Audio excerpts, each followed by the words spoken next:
ফিলিস্তিনের অবরুদ্ধ গাজা উপত্যকায় দখলদার ইসরায়েলি বাহিনীর বর্বরোচিত গণহত্যার প্রতিবাদে ঢাকায় অনুষ্ঠিত মার্চ ফর গাজা কর্মসূচির খবর দেশের পাশাপাশি আন্তর্জাতিক বিভিন্ন সংবাদ মাধ্যম ফলাও করে প্রচার করেছে। এসব প্রতিবেদনে বিক্ষোভ কর্মসূচির বিভিন্ন দিক গুরুত্বের সঙ্গে তুলে ধরা হয়।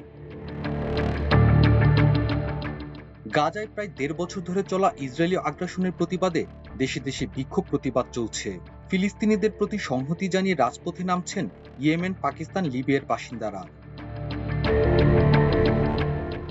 বাংলাদেশের রাজধানী ঢাকায় শনিবার বিশাল বিক্ষোভের আয়োজন হয়। এতে সব ধর্মবর্ণের লাখ লাখ মানুষ অংশ নেন। ঢাকায় মার্চ ফর গাজা কর্মসূচি নিয়ে দেশের পাশাপাশি খবর প্রচার করেছে যুক্তরাষ্ট্রের প্রভাবশালী সংবাদ সংস্থা Associated Press, Washington Post, the Independent ও আরব নিউজের মতো বেশ কিছু বিদেশি সংবাদ মাধ্যমও। বার্তা সংস্থা এপির বাংলাদেশের রাজধানীতে ইসরায়েল বিরোধী বিক্ষোভে প্রায় ১ লাখ মানুষ শীর্ষক প্রতিবেদনে বলা হয়েছে, গাজায় ইসরায়েলি বাহিনীর নিন্দা জানাতে বাংলাদেশের রাজধানীতে বিক্ষোভ র্যালি করেছেন হাজার হাজার বিক্ষোভকারী। প্রতিবেদনে আরো বলা হয়, ঢাকা বিশ্ববিদ্যালয় এলাকার সোহরাওয়ার্দী উদ্যানে প্রায় ১ লাখ বিক্ষোভকারী জড়ো হন। শত শত ফিলিস্তিনি পতাকা নিয়ে ফ্রি ফ্রি ফিলিস্তিন স্লোগান দেন তারা। বিক্ষোভকারীদের অনেকে প্রধানমন্ত্রী বেনিয়ামিন নেতানিয়াহুর পাশাপাশি ইসরায়েলকে সহায়তার অভিযোগে যুক্তরাষ্ট্রের প্রেসিডেন্ট ডোনাল্ড ট্রাম্প ও ভারতের প্রধানমন্ত্রী নরেন্দ্র মোদীর ছবিতে জুতাপেটা করেন। র্যালিতে তারা প্রতীকী কফিন ও হতাহত বেসামরিক ফিলিস্তিনিদের প্রতীকী মরদেহ নিয়ে আসেন। সাবেক প্রধানমন্ত্রী খালেদা জিয়ার নেতৃত্বাধীন বাংলাদেশ জাতীয়তাবাদী দল এবং ইসলামপন্থী দলগুলো এই সমাবেশের সঙ্গে সংহতি প্রকাশ করেছে বলে উল্লেখ করা হয়।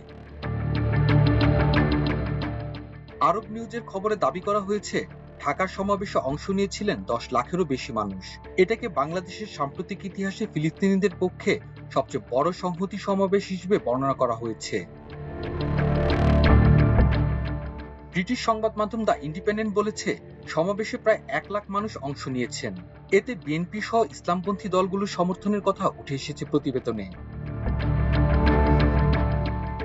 দ্য ওয়াশিংটন পোস্টের খবরে বলা হয়েছে, বাংলাদেশের রাজধানীতে লাখো মানুষ ইসরায়েল বিরোধী সমাবেশে অংশ নিয়ে গাজায় ইসরায়েলের সামরিক আগ্রাসনের প্রতিবাদ জানিয়েছে।